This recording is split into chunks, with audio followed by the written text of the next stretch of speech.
Alright, so I think I'll go ahead and get started here. So, what's going on, everybody? Bloodmoon Bobby here. So, I know last night I reviewed the Owl House episodes 5 to 10. Did that last night. I wanted to try again today because I felt that my presentation in that episode was really awkward. I was summarizing the episodes a bit too much, whereas this is meant to be more of a review, especially for people who have already seen these episodes of the Owl House. And hey, even if you haven't seen these episodes and you don't mind some spoilers, which I'll be getting into because it's tough to talk about predictions and the episodes as a whole for me without going into spoilers. But I wanted to do another shot today, and I know that doing it last night at 8:30 p.m. on the Pacific Coast was kind of weird. I remember this one time somebody actually was like, "Why are you streaming at like 11:30 at night?" And that was because that was on the East Coast. That was from somebody who I think was on the East Coast, so that was why. So I know nowadays doing it at that time of night is not a really good idea. It seems like when I do streams during the day, they seem to do a lot better.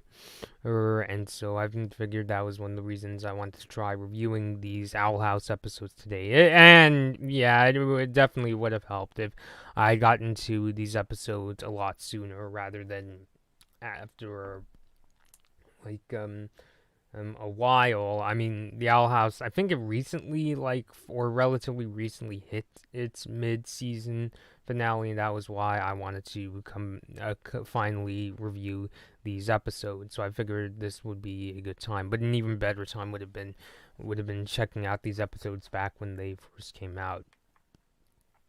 Would have also have lightened the load a bit because I'm actually going to be talking about 5 episodes today, and that's quite a lot to juggle. So, during the course of this stream, feel free to let me know your thoughts in the live chat of what you think of these episodes. This time, I'm still gonna actually keep the stream even after it's over, or just so I could, just so I could have a record of how I personally felt about these episodes. I feel like with TV shows, especially ones that I do trailer reactions on, I usually like to keep a review up because that's one of the reasons why I wanted to do trailer reactions is because is whether it's something that I like or dislike, if it piques my interest in some sort of way, it's something that I want to talk about. Which the Owl House, it's definitely something that I really like.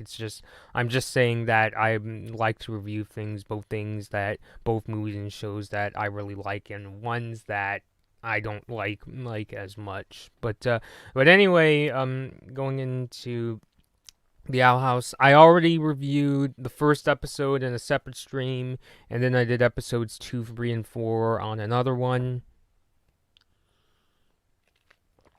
I figured it would be a lot easier for me to do multiple streams of the episodes rather than doing a thing where I reviewed episodes 2 through 10. Even though me and Gabby did do that with Infinity Train, but I decided to make the work a little easier in the case of the Owl House here. So again, within the course of the interview, let me know your thoughts on these episodes, even episodes that even came before episodes 4 through 10.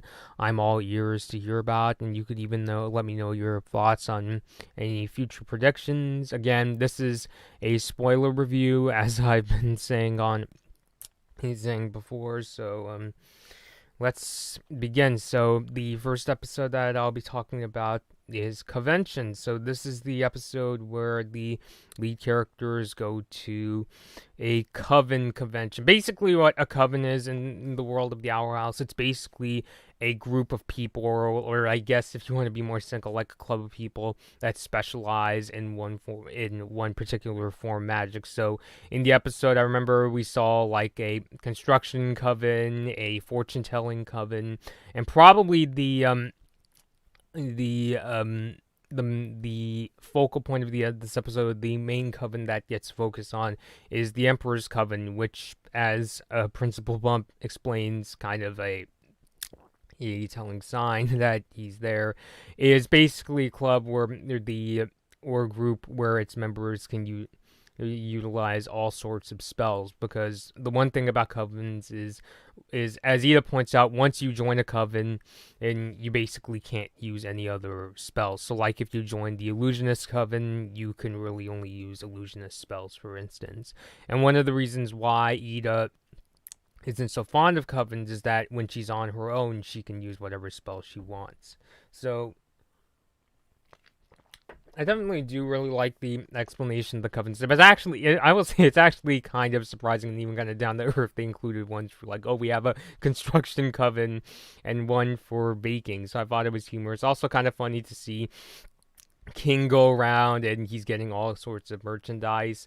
Also, this is also the episode that introduces us to Lilith, who turns out to be Ida's sister, and of course, they're not exactly on great terms because Lilith wants Ida to join the Emperor's Coven. Ida is very against that. They even have a witches' duel toward the end of the episode. And one telling sign from for me is that as a distraction, Ida starts telling Lilith that the curse is catching up to her, and Lilith is like, "Yeah, I was kind of surprised to see you come here today." It's just a trick so that Ida can throw a bag of hex mix at her and get away. Yeah, so as I pointed out in prior reviews, much like other shows like Star vs. the Forces of Evil, The Owl House, they like to use punny names in place of licensed names. So, like, instead of Chex Mix, they say Hex Mix in the show. And we also get a bit more development on a relationship between Amity and Luz. So we know that Amity isn't exactly on the best terms of Luz because she thinks that Luz is embarrassing her, and Amity wants to be seen as one of the best witch students out there. She's a very bratty sort of character, but yeah, and another point of this episode is their own witches duel, which ends up in shambles because they both turns out so Amity is actually turns out to be Lilith's protege, and because Luz really only knows one spell up to this point, the light spell that we talked about in the Intruder episode, Ida comes up with a plan to cheat by basically doing a thing where if Amity or her abomination monster, which we saw in a prior episode, like steps on these bumps on the stage where they're having the witches duel, it will basically be set ablaze. So, but it turns out both sides are cheating when Ida reveals that Amity has like a patch on the back of her neck, and will put it there because she figured that Ida was going to cheat, and of course whereas Amity doesn't take it well at all, starts going off and crying. And the cool thing that happens, I mean, obviously, this is really terrible for Amity, but it actually is one of the first times we actually see Luz and Amity, their attentions start to cool down. They lower their defenses a bit when Luz shows Amity that she could pull off the light spell. And even though Amity says even a child could pull off that spell, she points out that she's never seen Luz do it in the way that she does it, which I think is referring to how the way Luz pulls it off is she does a drawing of a symbol on like a piece of paper, and that can turn into a ball of light. So we start to see that sort of the lowering attentions and signs that they could be on friendlier terms someday, which I'm still really curious to see. And we get even more of that in one of my favorite episodes, which I'll be talking about later on in the stream.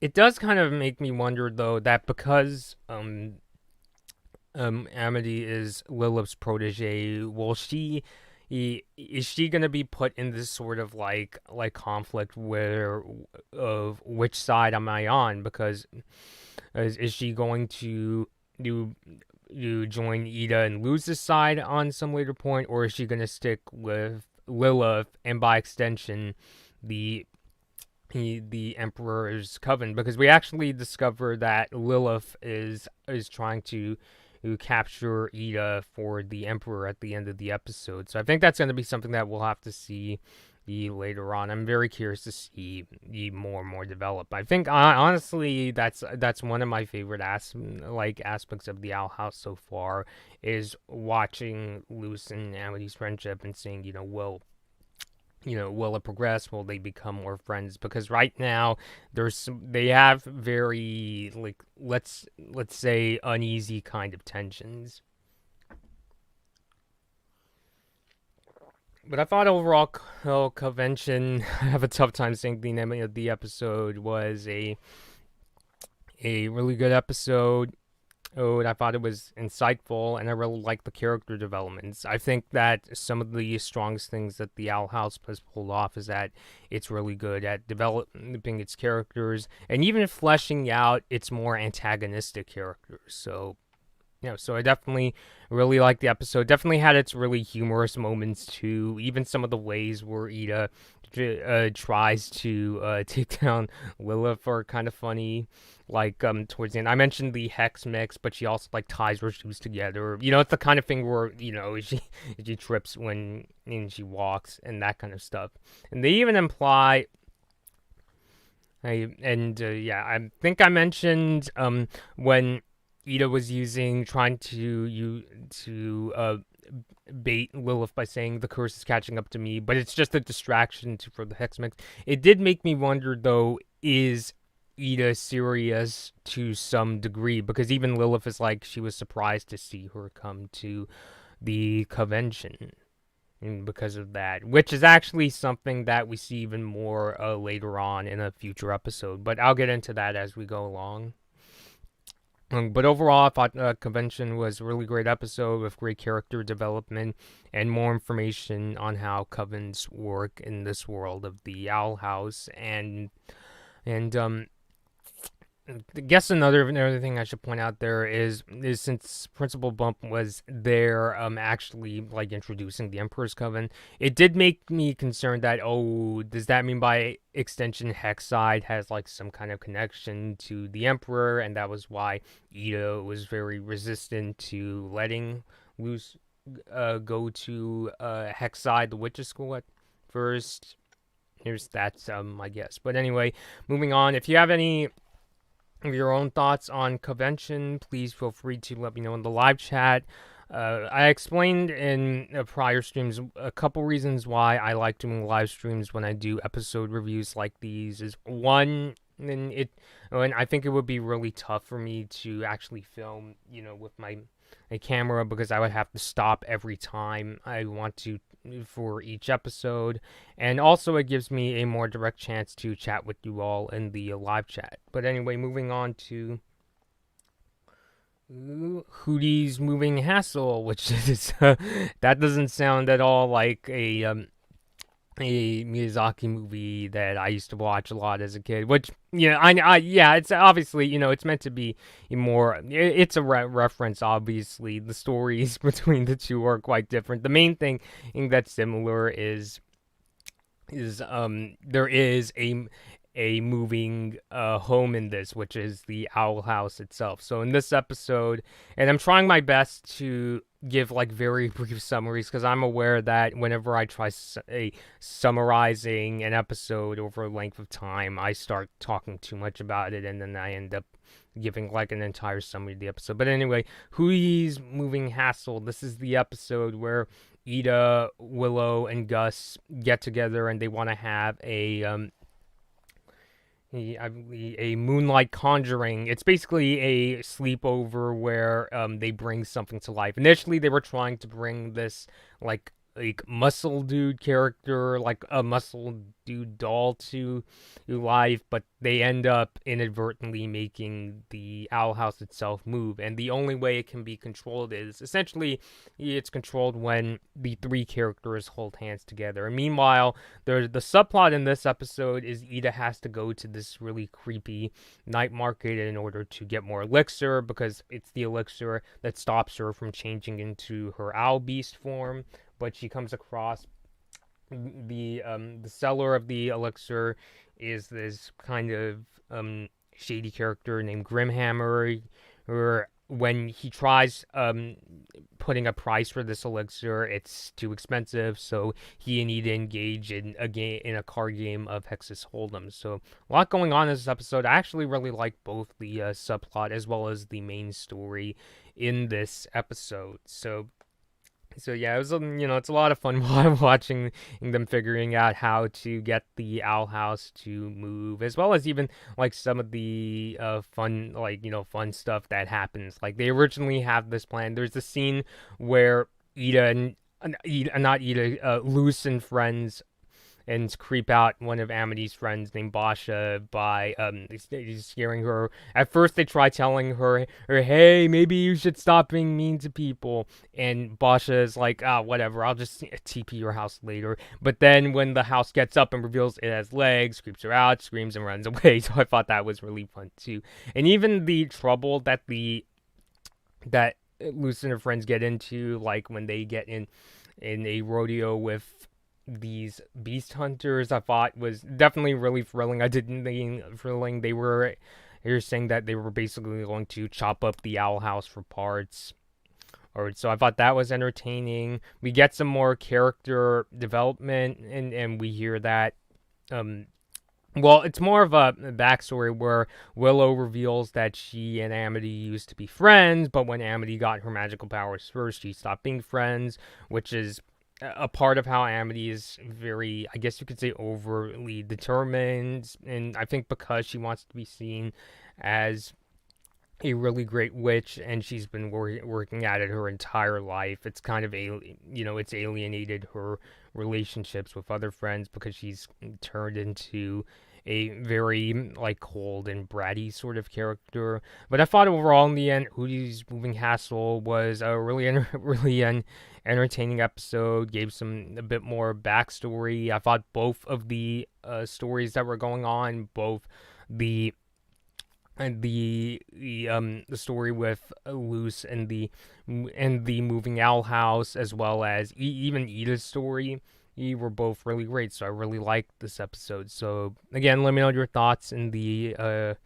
live chat in terms of what you thought of these episodes so far.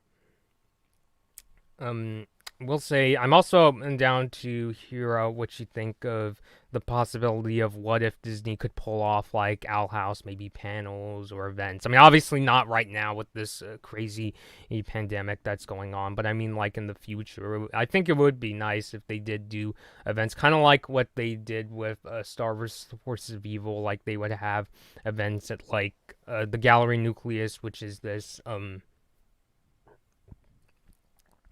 art gallery in Alhambra, or even doing panels at conventions. I would like to see maybe the Owl House crew do that at some point. And maybe even if Amphibia could get like a dedicated gallery of itself, I think that would be awesome as well.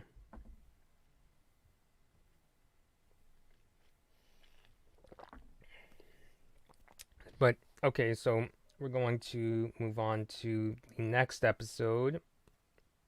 Lost in Language. This is actually, honestly, I would say Lost in Language is my favorite of the 5 episodes because of we see even more possibility of Amity and Luce becoming friends, and we even learned that even at home, Amity also has, like, we learn a lot more of her personal struggles, both of in terms of her personality deep down, as well as her siblings, which we meet in this episode. At first, Luce and Amity's siblings, they get along first really well. Like they pull some pranks in this library, which this episode mainly takes place in the Boiling Isles library. They pull some pranks. There's a scene where they get rid of the word non in nonfiction, and it makes one of the librarians freak out. There's also a scene where they go around swapping places of these two people that work in the libraries. But what happens later on in the episode is they come back at night because the siblings want to see what happens when this this thing called the Wailing Star passes by, and it's literally a star that makes crying sounds. But what happens is when that star comes by, might even be, I don't know. I don't know. I'll talk more. I'll save what I'm about to say for later on, for a bit later on. And what happens is the star causes the books to come to life. Basically, like if you open the books, it looks like things will come out. So, like if you were reading a book on like royal attire, you'll start to wear royal clothes. If you wear a book about like the snow, you'll get like a whole bunch of snowballs, and you could start a snowball fight. But the real reason why these siblings were there, here is because they want to get access to Amity's diary and post the pages all around the school. It's kind of like a revenge because they don't like how Amity has become a very like a no nonsense character, as well as somebody who tattletales on them, and of course that's where Luz's relations with the siblings start to go down south. So I definitely do really like how far or how much of a deep dive we take in terms of Amity's character. When they do come across the diary, you see like this kind of, I don't want to say a holographic, but we see like an image of Amity come out and actually reveals a lot of like her personal thoughts. Like she says that it's not that she wants to come off as like mean and cold to Luz. It's just that she doesn't want to show weakness, and we get even more of like her insecurities and deeper thoughts, like how she believes that she's the only person that sees her siblings as not being perfect. There was one where she admits to accidentally calling one of her teachers her mom, and another one where she for some reason apologizes for not writing in her diary for a long time. So, and when we see I think this is actually the first time that we see Luz and Amity work together to stop like an antagonistic character, because what happens is one of the siblings makes Luz make like these creepy drawings, like kind of alters this character in a children's book, and what happens is because makes the drawing give the creature some claws and really creepy eyes, it starts going around and it wants to basically sew Amity and Luz into the inside of that children's book.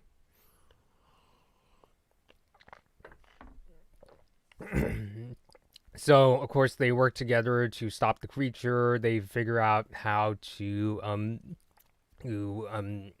basically turn the creature back into its normal, friendly self. It actually, in a sense, it kind of reminds me of a regular show episode where, in that particular episode, it was also a thing where when you open this book of the park's records, if you like write in it, and it basically anything you write in it will come true. So like there was an episode, so like if you wrote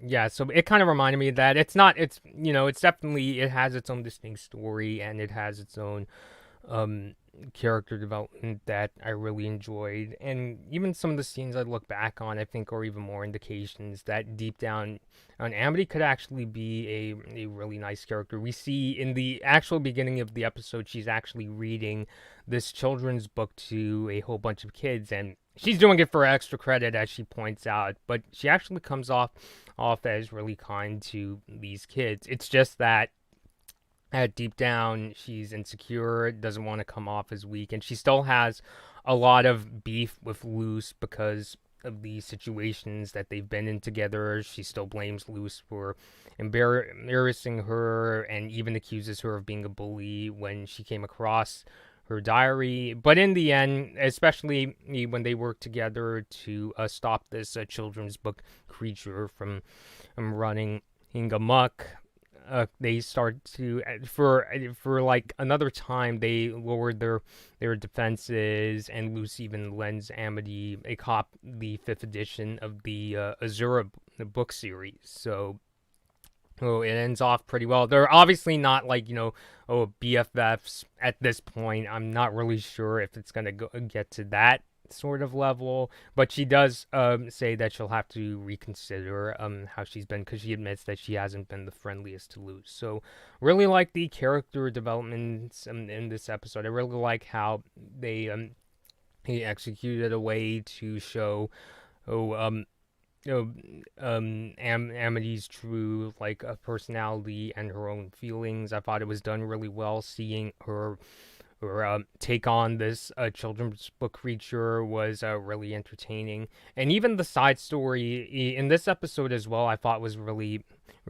kind of funny too, where Ida and King have to take care of these bat babies, and of course, Ida is not exactly fond with being seen as the he's seen as this like motherly caring character. One of the ways he tries to make peace with these bat babies is to literally cut some apple slices and read them the exact children's story that Luce and Amity were reading. So so I thought that was actually kind of funny. But overall, in the end, because of the character development and how they pulled it off, Lost in Language is honestly one of my favorite Owl House episodes.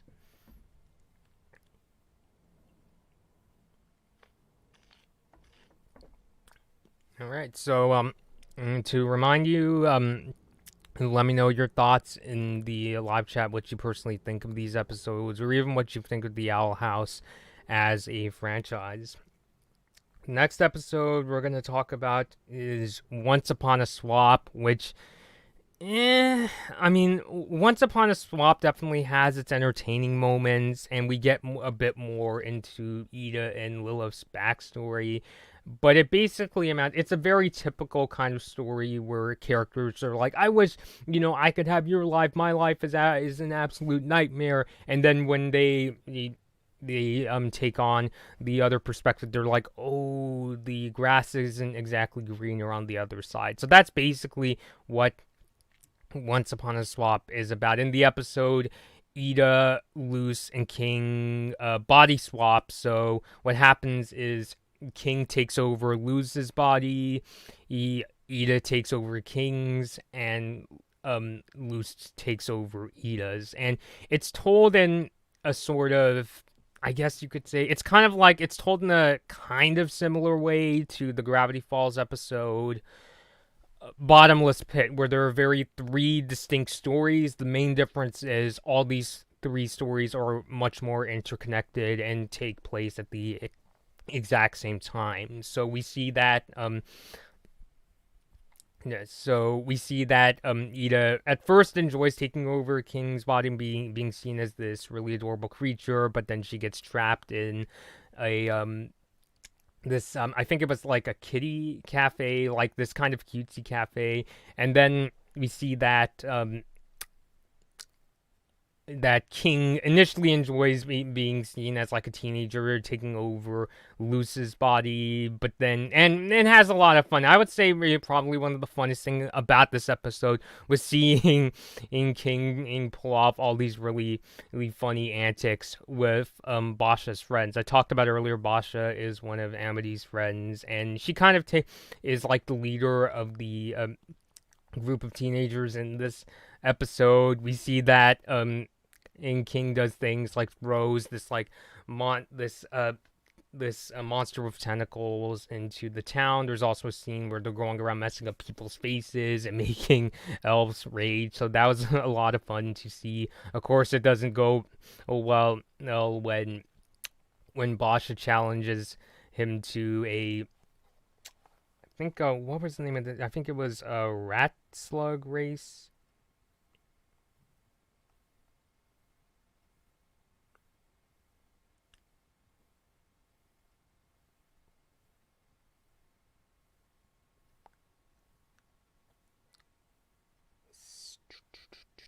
I'm looking back at my notes, by the way. Excuse me, ratworms, and we see I think the one that honestly, this one kind of made me cringe a little was seeing Luz take over Ida, and so basically what Luz does is she tries to make Ida's store setup, her human collectible stand, like make it an even more of a flashy setup with like a huge sign and portraying Ida, and like because she's taking over Ida's body, kind of makes it look like Ida has turned into like a very nice and like happier person. I don't know what it is. Seeing something like a like seeing her going around in Ida's body and coming off as like this like really happy and jolly character. Something about that just kind of makes me cringe. I wouldn't be surprised if Ida herself would cringe if she found out.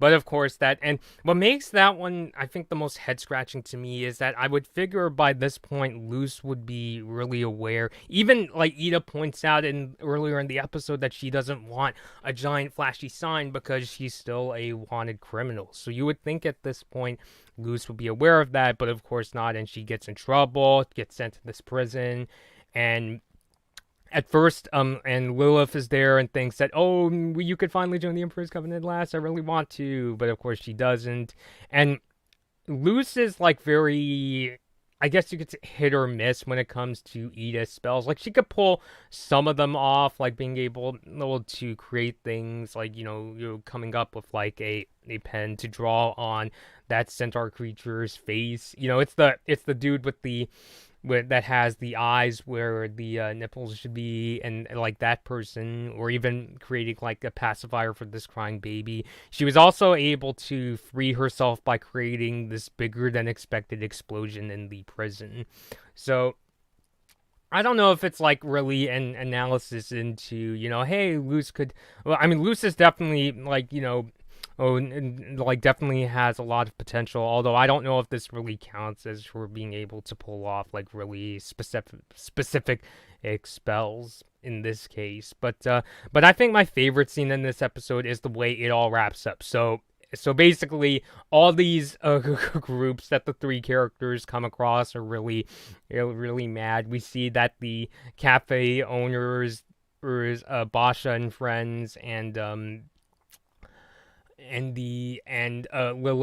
Lilith and I think the guards are like they're all chasing them, and so Ida just like body swaps everybody, like the three characters, they get back into each of their own bodies, and Ida just body swaps everybody, and that's how this whole thing is resolved. So I thought that was a really clever way to wrap things up. But once upon a swap, I mean, don't get me wrong, it's still a fun episode. I wouldn't even consider it like a bad episode. It just kind of amounts to, it's about what I expected from body swap episode.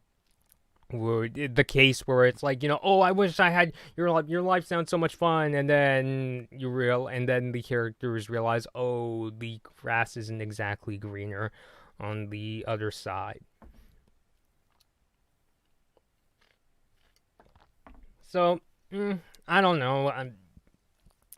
I kind of consider it more of like one of the more funner Owl House episodes. Like, kind of like the way I look at Bottomless Pit, where it kind of, like, in Gravity Falls, Bottomless Pit sort of, like, it makes a sort of break from the Gravity Falls main story arc to present us with, like, three, very distinct stories and that kind of stuff. So, as an episode, it's alright, it's fun, and I suppose it's just it just kind of amounts to about what I expected from like a body swap episode. So, but anyway, next episode is Something Ventured, Someone Framed. We actually go back to Hexside in this one, and the reason is because Gus wants to bring Luce back to school to show an actual human at the Human Appreciation Society. So I really like. So in this one, when, the cool things about this episode is we get another look into. This time we even get a look into more of the classes at Hexside. So we see like a planting class that Willow is taking. We see an illusions class, and we see that Gus uses an illusion, basically like a clone of himself, to take over like take notes for him. So I thought that was kind of funny as well. And we see another cool thing in this episode is Ida has actually warmed up to the idea of letting Luce go to Hexside. Notice at times I talk kind of a little too loud. And I think the reason why now she's letting her do this, I think the main reason is because she trusts Luce a lot. Nowadays, she even says that she thinks that Luce wouldn't. Is it that she would?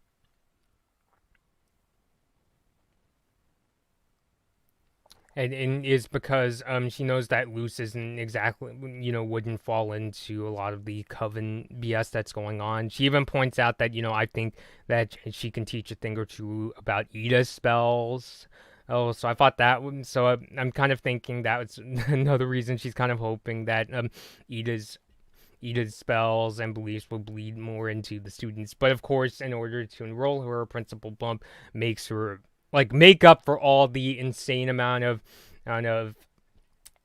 stuff that Ida did at Hexside, like cleaning off the graffiti. There's another scene where she has to go and clean the girls' changing room, so basically has to do all this backbreaking stuff. And something I should have mentioned in the Once Upon a Swap episode is, and I don't think this is really that big a surprise, is we learned that Ida has a whole shit ton of charges laid out against her. But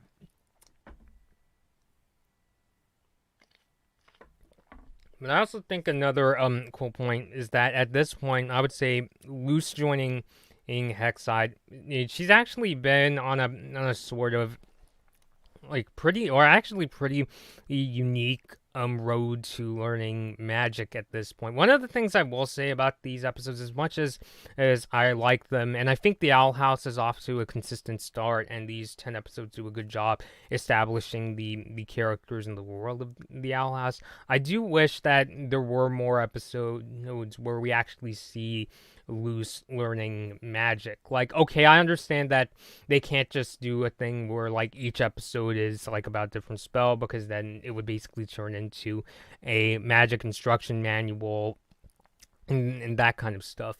But I do kind of wish they spent a little more time with Luce learning different spells. I guess it's kind of, I guess for me it's kind of like in Avatar: The Last Airbender situation where obviously they don't want to not every episode of Avatar is learning about a very specific water or for fire bending move. We see things he and his friends are progressing to different parts of the world, like the Northern Water Tribe, Ba Sing Se, or even to the Fire Lord's palace, for instance. So there's a lot of things going on there. So I get that for the Owl House, they don't just want to turn into, okay, in this episode, Luce will learn this spell, and then the next one it'll be a different spell, because then it would get very predictable. But I kind of wish there was a bit, especially since Luce really, really, really wants to learn to become a witch. I do think they could spend a little more time. Although I think another thing too is, and Ida at one point points it out, is because she's concerned about Luce's safety, and given her past, especially since it seems like Hexside has its connections to the Emperor and the Emperor's Coven, given how Principal Bump was the presenter of the Emperor's Coven in the Covention episode. I think that's another reason why. But at this point, I think that Ida trusts Luce a lot more. And to be fair, with all the antics that Luce gets in, Ida is, has caused a lot of trouble herself. So I think I think I wouldn't be surprised if she's also realizing that, hey, at this point, Luce is on a pretty unique path. She's not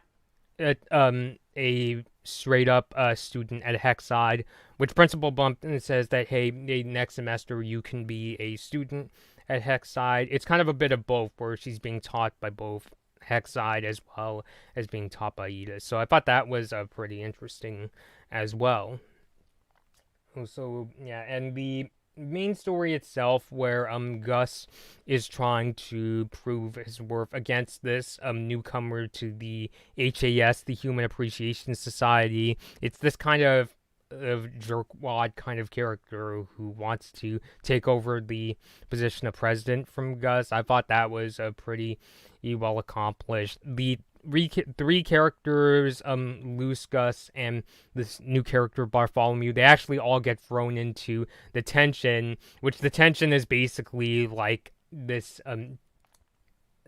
underground monster with really sharp teeth, and it has like these blue sacks. The students get trapped into blue sacks, and they have to be like hypnotized into being good students. I thought that was also really freaky and entertaining, so I really like how that was pulled off as well. So yeah, that was Something Ventured, Someone Framed. Thought it was a pretty good episode as well. I will say I didn't like it quite as much as something like Covention or Lost in Language, but I thought it had some good details, and I really liked the story progression in that episode.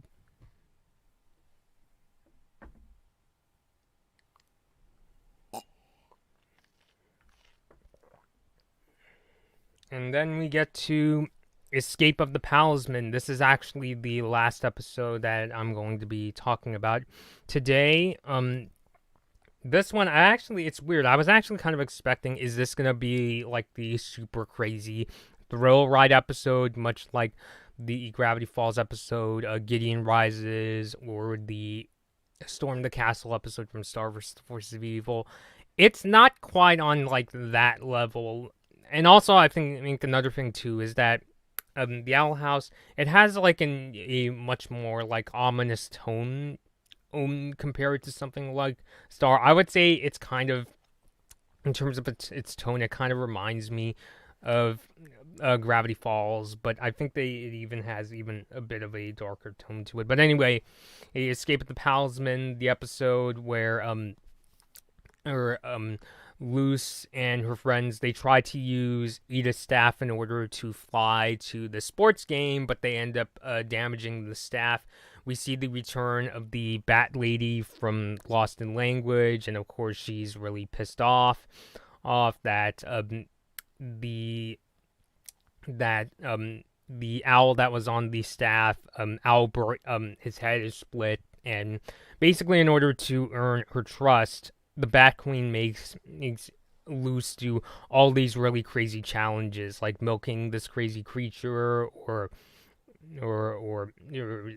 taking or dealing with this beehive, or even like giving her bat babies a bath. So basically, in order to earn her trust, and is very defensive, and we learn,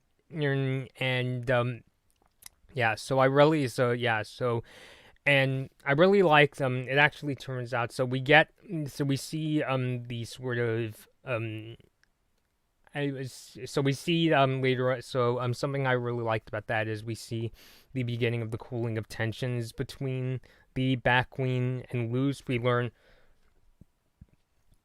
more about the Bat Queen's backstory. She actually is kind of the protector of abandoned creatures, like staff creatures, like they used to live on staffs. And we even learned that the Bat Queen also used to be one herself, but she doesn't know. She can't find who her owner was. She said it was thousands of years ago. And Luce does offer to help her out someday, so if she's interested. So I thought that was really sweet stuff. And the side story in this episode, the one where King basically wants to be seen as I guess you could say the king of the playground by bringing Owl Beast Ida. We see that Ida comes back in her Owl Beast form. And I also, what I really liked about that is we learn when Ida is, when she's not completely transformed into the Owl Beast, she can take commands from King. She'll listen to King and things like that. But of course, gets in trouble. Animal control wants to take Owl Beast away. The way they get out, and this is really funny too, is that we learn early in the episode that when King gets really angry, he makes a squealing sound, he goes, "Ee!" I can't really pull it off because I have family in my house, and I don't want them to think that it's something insane is going on.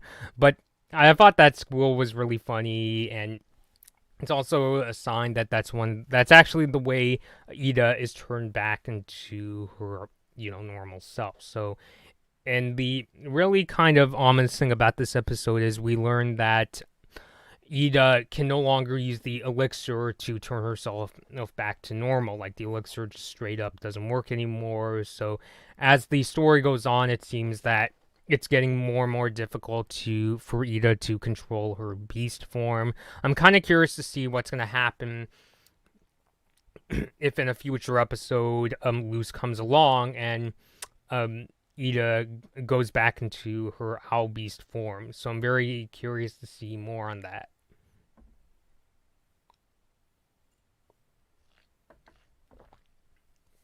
Because mainly in this episode we see that King figures out some ways to figure out a couple ways to you still maintain control of Ida so that she's not going completely berserk. But I imagine I'm wondering if in future episodes, Ida is going to be even more and more difficult to keep cool and not go completely insane and causing trouble. So I think that's going to have to be things that Ida, not Ida, Luce and King will have to figure out in later episodes. Which I think the ultimate thing is that Ida's curse will have to be broken, which we still don't know exactly who was the person who put the curse on Ida. Was it? I'm kind of wondering, is it like, could it possibly be a thing where during her days as a student, because Ida mentioned that it happened a long time ago, like when she was younger. Um, so did it happen because she was causing a lot of trouble at Hexside? Is this like the price she pays for being a much more rebellious person? And I think we'll have to wait and see on that. But I'm very curious to hear more and to see what Luce and King are gonna have to do in order to keep Ida like under control. So I thought overall, Escape to Palisman, really great episode, really great way to end off the first 10 episodes of the Owl House. And overall, I would say they're off to a really good, consistent start. I really like what they were establishing in these first 10 episodes. You could let me know your thoughts in the live chat, what you thought of these 10 episodes, or even what you think of the future of the Owl House. What do you think will happen next? Do you hope that the Owl House will get like merchandise or have their own events? Obviously, they can't do that stuff right now because of the crazy world that we live in. But I'm very curious to hear your thoughts in the live chat.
And so I'll keep this stream going as long as people are around. If anybody has thoughts to share on these episodes of the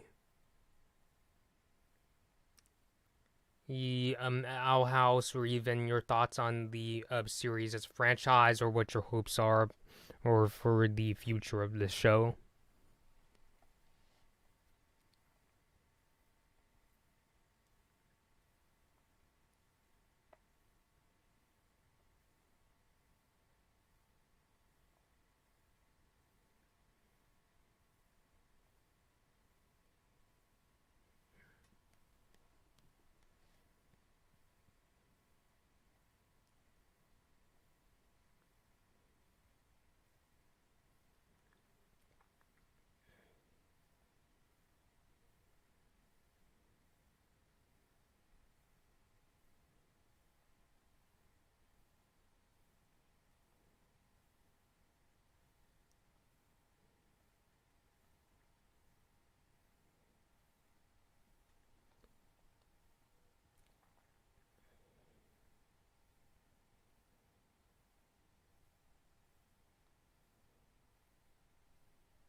Yeah. Might keep the stream going into the 3 o'clock hour just to see if some people will stop by. Whoa, whoa, whoa! Didn't mean to do that. Sorry.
And so once again, don't be afraid to let me know your thoughts on or really any of the 10 Owl House episodes, since I've seen them at this point. It really doesn't matter. I'm all ears for any of the Owl House episodes. Let me know what your favorite is, or even ones that you didn't really like as much. I'm really open to talking about anything.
But yeah, definitely, you have a real lesson learned is I really need to get on these reviews a lot sooner.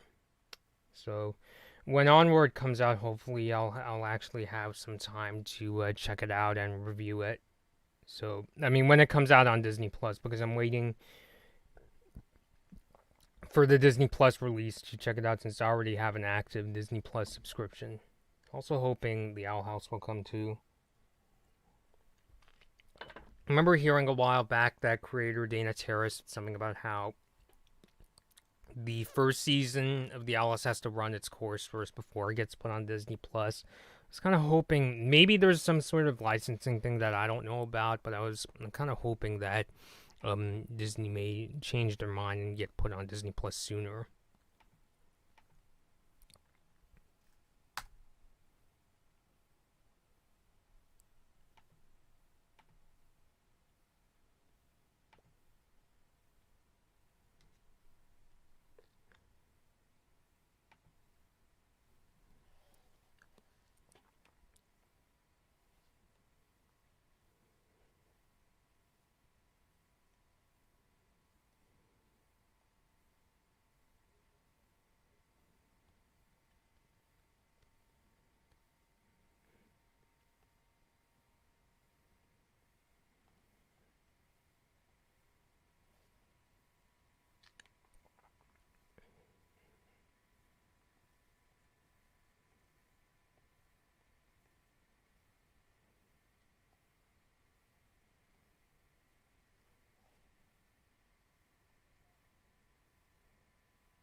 So again, let me know your thoughts in the chat on how you felt about the first 10 Owl House episodes.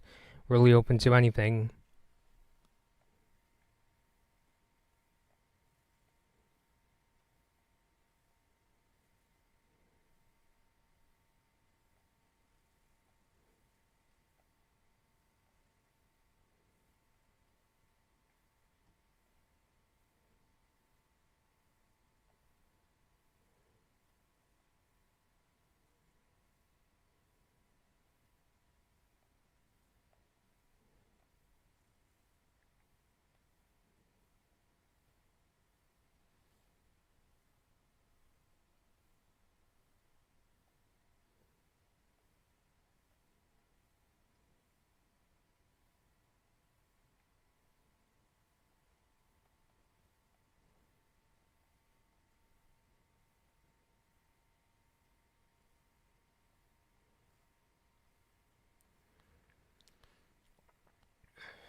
So, still kind of like, yeah, I think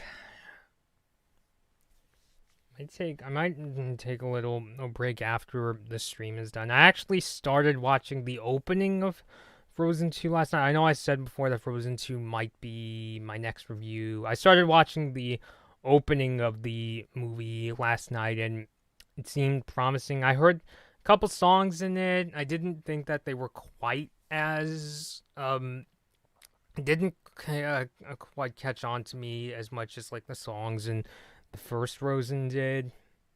I know it's interesting because I think I've heard that the a couple of the songs from the second Frozen are popular online, but I don't hear people talk about them nearly as much as like a Let It Go or a Do You Want to Build a Snowman.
But I know since there hasn't been much news that I wanted to talk about, I am thinking this may be a good time for me to get back into doing even more reviews, much like I did last Christmas. So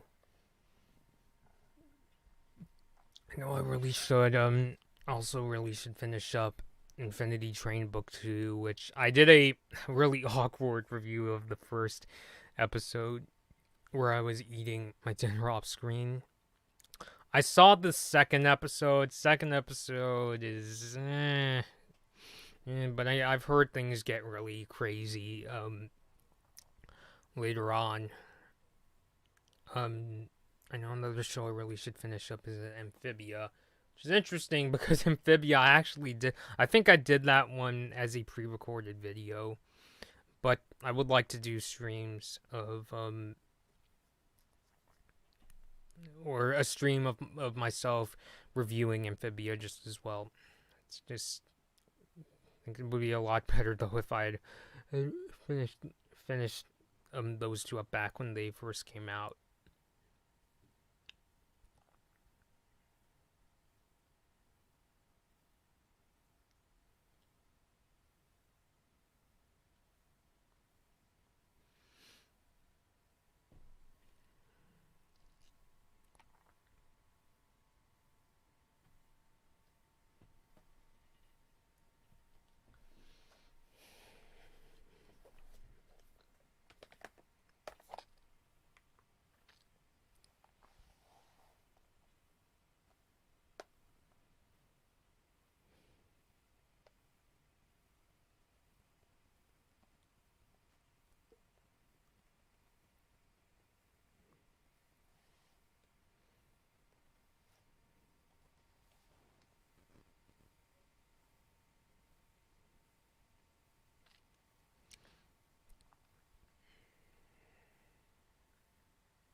Yeah. I think at this point I'm gonna end things off. So for anybody watching, thanks for joining. This time I'm not gonna delete the stream because I still want people to check it out even when it's over. So if you want to leave me your thoughts down below in the comments, I know I should have gotten to these episodes sooner so I could have talked about them even more. Or so if you have any thoughts if you're watching the stream later, just let me know your thoughts down below in the comments because I don't want this to be like too awkward and go on for a really long time without myself talking at all. So I'll end things off there. Thanks for joining. If you have any thoughts on these Owl House episodes down below, leave them down below in the comments. I really like the series so far, but I think the good stuff is just beginning, and I hope to see more of Luce learning even more spells down the road. So, alright, so if you enjoyed this stream, please subscribe to the channel and ring the bell to get notifications. And so until next time, this has been Bloodman Bobby, and thank you all for watching.